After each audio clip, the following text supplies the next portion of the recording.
Hello my friends, welcome back to the channel Ashish sir. आज के इस वीडियो में हम बात करने वाले एसपी के पेपर को किस तरीके से प्रेजेंट करना है। नॉर्मली जो एसपी के स्टूडेंट्स होते हैं उनको पता है कि यहाँ पे प्रेजेंटेशन के लिए ज़्यादा नहीं, अगर आप ओसी के फॉर्मेट को भी फॉलो करते हो तो आपको मार्क्स मिलते हैं, बट कुछ गलतियाँ आप कर देते हो। वो गलतियाँ कहाँ करते हो वो सारी चीज़ें हम लोग यहाँ पर डिस्कस करने वाले हैं। सबसे पहले अगर आप बात करो क्वेश्चन नंबर 1A की, तो यहाँ पर आपको फिल इन द ब्लैंक्स देखने के लिए मिलेगा। तो फिल इन द ब्लैंक्स के अंदर आपके जो भी क्वेश्चन करेक्ट है, क्वेश्चन को अंडरलाइन प्रॉपर तरीके से करना। आप ये अंडरलाइन आप कौन से फॉर्मेट में करते हो, कोई पेंसिल से करता है, कोई अंडरलाइन पेन से करते हो, तो इट मैटर कि आप किस कन्वीनियंस में करते हो, आपके ऊपर डिपेंड करता है। ठीक है, फिर मैं बात करता हूँ डिस्टिंग्विश बिटवीन की। तो भाई साहब, डिस्टिंग्विश बिटवीन आपको यहाँ पर सबसे इंपॉर्टेंट है यहाँ पे ग्रुप बी बनाना और ग्रुप बी में भी आंसर्स लिखना। और ये चीज़ें आप ओसी में और इको में भी अप्लाई कर सकते हो। जो भी आपका मैच द कॉलम होगा वहाँ पर अब क्वेश्चन के सामने उसका आंसर होना चाहिए, और उस आंसर का जो ये वाला पार्ट है ना, जो भी इंडिकेटर है ABCDEFGH, वो उसको प्रॉपर तरीके से लिखना है। सेकंड का अगर आंसर शॉर्ट टर्म फंड है तो वहां पर अगर आई में आता है तो वो आई आपको यहाँ पर इंडिकेट करना है। ठीक है, ये इंडिकेशन बहुत ज़्यादा इंपॉर्टेंट है, क्योंकि एग्जामिनर कभी कभी ज़्यादा घाई में होता है तो वो ज़्यादातर ये काम उसका आसान कर देता है, और जो चीज़ें काम आपके आसान कर देता है ना, वो आपको कहीं ना कहीं फायदेमंद होता है। अब जैसे यहाँ पर देखो, प्रेफरेंस शेयर होल्डर क्रेडिटर है, पॉसिबल है क्या? नहीं सर। ठीक है, तो ये जो चीजें आपने गलत की है तो उस पर तो मार्क्स कटेंगे, लेकिन जो चीजें आपने गलत सही की उस पर तो आपको पूरे मार्क्स मिलेंगे। और आपको ये ट्राई करना है कि 20 मार्क में से 20 मार्क आपको क्या मिलना चाहिए? ऑब्जेक्टिव्स पे मिलना चाहिए, ताकि आपको यहाँ पर दिक्कतें नहीं आए। ठीक है, सेम ट्रू फॉल्स के लिए भी मैं जाता हूँ। ट्रू फॉल्स में भी बहुत सारे टीचर्स का ये मानना है कि डायरेक्टली आंसर लेगा तो भी चलेगा, बट कुछ टीचर्स कॉन्ट्राडिक्ट करते हैं कि नहीं, हमें स्टेटमेंट भी चाहिए। तो हम क्या करेंगे, एज अ स्टूडेंट हम सेफ खेलेंगे। सेफ खेलेंगे मतलब स्टेटमेंट लिखेंगे विद आंसर। मुझे नहीं पता कि मेरा पेपर किस टीचर के पास जाने वाला है चेक करने के लिए, तो अगर मैं लिखता हूँ डायरेक्टली आंसर्स और पता चला टीचर की एक्सपेक्टेशन है क्वेश्चन की, तो भाई हम लोग गलत हो जाएंगे या हमको कम मार्क्स मिल सकते हैं। तो हम लोग एक सेफ खेलेंगे। It takes 5 minutes to do, 5 minute लगेगा, 2 मिनट ज्यादा लगेगा तो भी चलेगा, लेकिन हम लोग 5 मार्क के लिए क्या हो जाना है? सेफ। ये 5 मार्क हमारे लिए 1% के बराबर होने वाला है। ठीक है, उसके बाद 1D की हम लोग बात करते हैं। 1 लाइन के सेंटेंसेस है। ऑब्वियसली जो क्वेश्चन अटेम्प्ट करोगे, सीक्वेंस ऊपर नीचे हुआ चलेगा, but question number should be clearly mention. ठीक है, आपका जो मेन क्वेश्चन होगा वो आपको यहाँ पर इंडिकेट करना है, और जो आपके जो सब क्वेश्चन है आपको यहाँ पर इंडिकेट करना है। और जैसे डिफाइन वगैरह के पार्ट है, तो डिफाइन या टर्मोलॉजीज एक्सप्लेन करने के टाइम पे हमारा सजेशन ये होता है कि आप पॉइंटर्स में आंसर लिखे। तो पॉइंटर्स में आंसर लिखने से आपके मार्क्स बढ़ते हैं। ठीक है, अब मार्क्स बढ़ने का इन द सेंस यानी आपका कोई मार्क्स काटना भी चाहेगा तो नहीं काट सकता, बिकॉज आपने प्रेजेंटेशन बहुत अच्छा दिया हुआ है।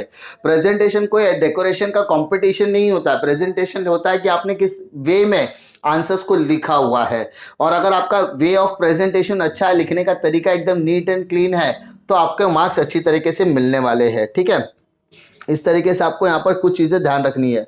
उसके बाद मैं अगर बात करता हूँ क्वेश्चन नंबर 3 की, ये आपका कौन सा क्वेश्चन होने वाला है, जहां पर आपको केस स्टडीज, ज्यादा एक्सपेक्टेशन नहीं है। केस स्टडीज के डायरेक्टली आप आंसर्स लिखोगे, आपको पूरा मार्क्स मिलने वाला है।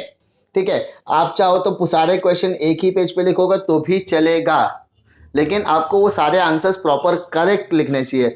और मेरा मेरा मेरा बोलने का मतलब सिंपल है कि आपके ऑब्जेक्टिव्स और केस स्टडी के मार्क्स कटने नहीं चाहिए, क्योंकि वो आपके मार्क्स बढ़ाएंगे और परसेंटेज भी। तो आपके मन के अंदर जो डर है ना, सर फेल हो जाऊंगा तो क्या होगा, फेल होने का चांसेस ही नहीं है, बशर्ते आपको पेपर प्रॉपर तरीके से लिखना है। अब यहाँ पर हम बात करते हैं डिस्टिंग्विश की। ये चीजें मैंने ओसी में भी डिस्कस की हुई आप लोगों के साथ कि लिखने के 3 तरीके। आप डिस्टिंग्विश इस तरीके से भी लिख सकते हो, जहां पर पॉइंट, शेयर्स एंड डिबेंचर्स। आप डिविडेंड इंटरेस्ट का जिस तरीके से देख रहे हो, इस तरीके का भी प्रेजेंटेशन आप दे सकते हो।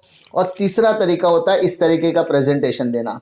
अब आपके ऊपर डिपेंड करता है आप किस वे ऑफ राइटिंग में कंफर्टेबल हो, या कौन सा आपको कन्वीनियंट पड़ता है।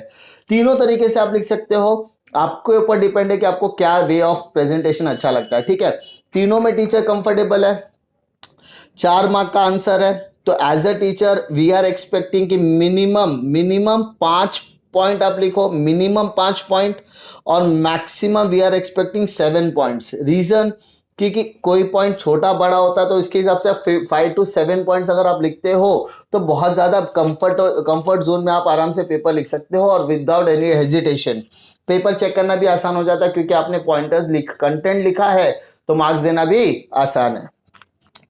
ये शॉर्ट आंसर्स की तरफ देखो, इसने बच्चे ने क्या किया, क्वेश्चन नंबर 2। अच्छा, यहाँ पे शॉर्ट नोट और शॉर्ट आंसर्स लिखने के लिए आपको सबसे इंपॉर्टेंट चीज बता दूं कि कोई भी क्वेश्चन लिखो, चाहे OCSP इको की मैं बात कर रहा हूँ, विदाउट मीनिंग अगर आप लिखते हो तो 5 में से जहां आपको 5 मिलना चाहिए वहां पे 5 नहीं मिलेगा, वहां पे 3 या 3.5 या 2.5 तक मिलेगा। रीजन, आपने मीनिंग नहीं लिखा है। तो हर टीचर का या हर एग्जामिनर का एक एस्पेक्ट रहता है कि किसी भी आंसर्स के अंदर मीनिंग एक पॉइंट होना चाहिए जिसके अंदर आप कम से कम 5 से 6 लाइनों में मीनिंग एक्सप्लेन करो। और मीनिंग में अगर आपको लगता है एक से ज्यादा पॉइंटर्स है तो उसको भी आप एक्सप्लेन कर सकते हो 1 और 2 लाइन्स में, ठीक है। उसके बाद आप बात करते हैं फॉलोइंग, ये फंक्शंस ऑफ स्टॉक एक्सचेंज है। तो एक्सपेक्टेशन सेम था कि स्टॉक एक्सचेंज के बारे में अगर कुछ मीनिंग होती तो ज़्यादा अच्छा लगता कि stock exchange is a market जहां पर हम क्या करते हैं, सिक्योरिटीज एंड जो भी अब हमारी होल्डिंग्स होती है उसके बारे में ट्रेड करते हैं, जिसमें shares, debenture, public bonds, public deposit या गवर्नमेंट सिक्योरिटीज वगैरह आती है।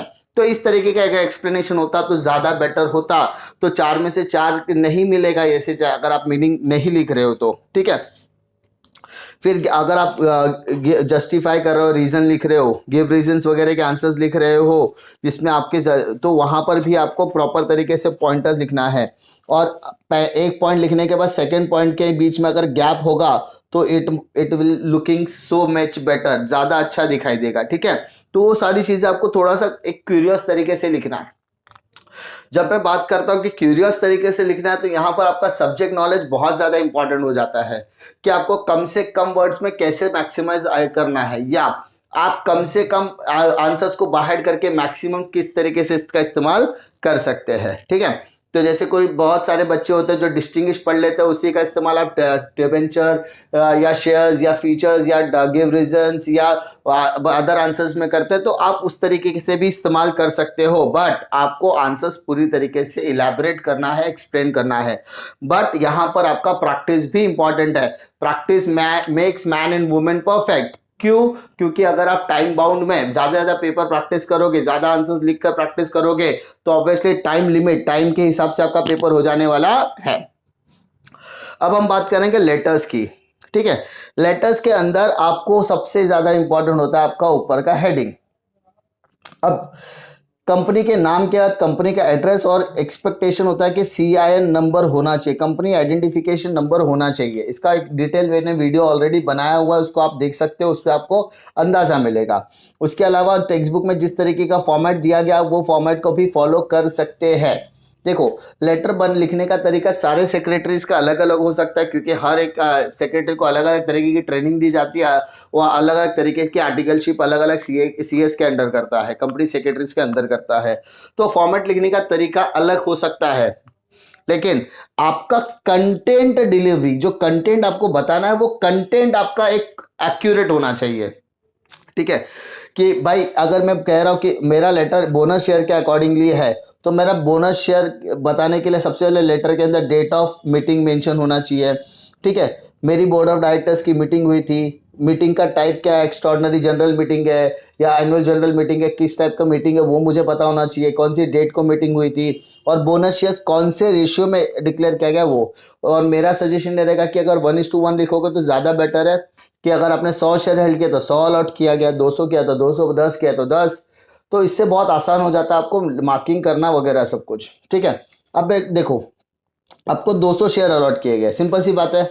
अब यहाँ पे डिस्टेंस नंबर देखो, 3001 से लेके 3100, क्या लगता है सही है गलत है सर? तो 3001 से लेके 3200 होना चाहिए था, क्योंकि 200 शेयर अगर अलॉट किया तो ऑब्वियसली 200 डिस्टिंक्शन नंबर होना चाहिए, और ये डिस्टेंस नंबर नहीं होता, डिस्टिंक्टिव नंबर होता है, ठीक है। ये देखो कितनी देखने पे आपको बहुत अच्छा लग रहा था, लेकिन देखो गलतियां कैसे निकल जाती है। उसके बाद शेयर सर्टिफिकेट 500 नहीं, ठीक है।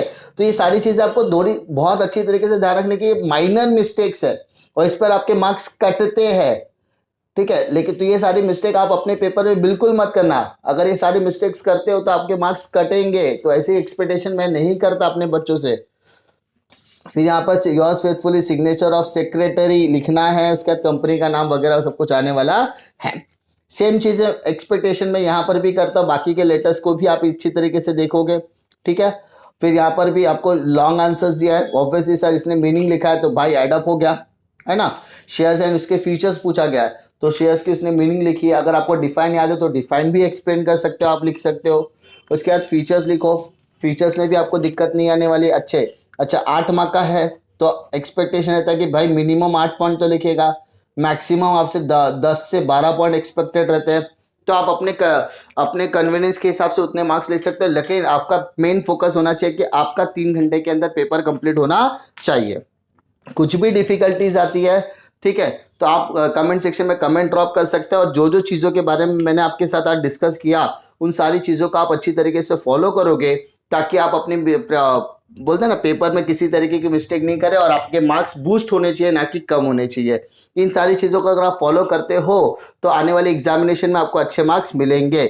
इसी उम्मीद के साथ करता हूँ वीडियो का एंड। वीडियो पसंद आता तो लाइक करो, दोस्तों में जरूर शेयर कीजिए। इसी तरीके की वीडियो के लिए चैनल पे बने रहे। मिलता हूँ मैं आपको अगले वीडियो में एक और नए इंटरेस्टिंग वीडियो के साथ, तब तक के लिए जय हिंद।